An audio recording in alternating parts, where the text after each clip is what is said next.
If you think a high-quality wardrobe requires a high-end salary, I'm here to reframe your perspective. For the past 10 years, I've lived by one simple rule: $25 maximum per item. That's shirts, t-shirts, jackets, pants, whatever. The only exception is shoes, which I give myself a maximum of $75 each. I'm Spencer, and today I'm showing you exactly how I scored 90% off luxury knits and I scored $13 Levi's denim without shopping fast fashion like Shein or H&M. I'm talking about clearance sales, I'm talking about sample sales, I'm talking about all the different ways that you can save money and also be okay with going into a store and leaving empty-handed. My first tip is master the 260 sample sale. They have locations in New York, Chicago, and a massive online presence. I've been tracking this brand called Yellow Label because their sweaters are really nice, but they also cost $250 each, which is crazy and way out of my budget. But my coworker wore one into the office the other day and I was like, oh, they're actually pretty nice, so let me check it out. When I first checked out the website, it was still pretty expensive at $36 each sweater plus $8 shipping, so I decided to not buy it.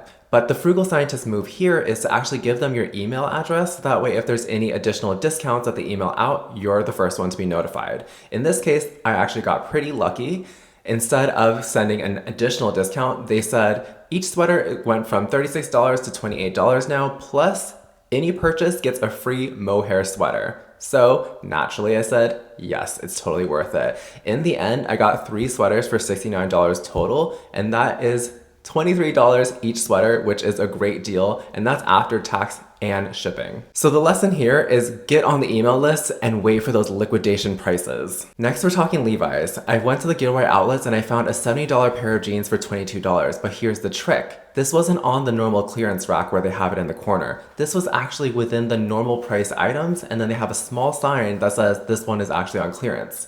And to prevent overconsumption, I was really cognizant of, does this actually fill a gap in my wardrobe? And so since I don't have the specific fit or the specific wash, I decided, why not? $22 is totally worth it. Contrast that to the Levi's in downtown San Francisco. I used to beeline for the clearance nook that they had, but I think they recently got rid of it. So I checked the store to see what they had on clearance, and I found literally one thing on sale, and it was exactly my size, thankfully. It was this medium weight washed black sweatshirt, and it was actually pretty nice because I wanted to retire an old one, and so this was a great one-to-one swap. This isn't overconsumption, it's a strategic upgrade. My last case is an example of the best deals are found while you're waiting for something else. While waiting for a SusieCakes Too Good To Go pickup in the marina, I decided to pop into the Gap on Chestnut. In the clearance section there, I did see a pair of pants that fit me, and they were only $12. And even though the sign on the rack did say 30% off all sale, apparently final sale does not apply.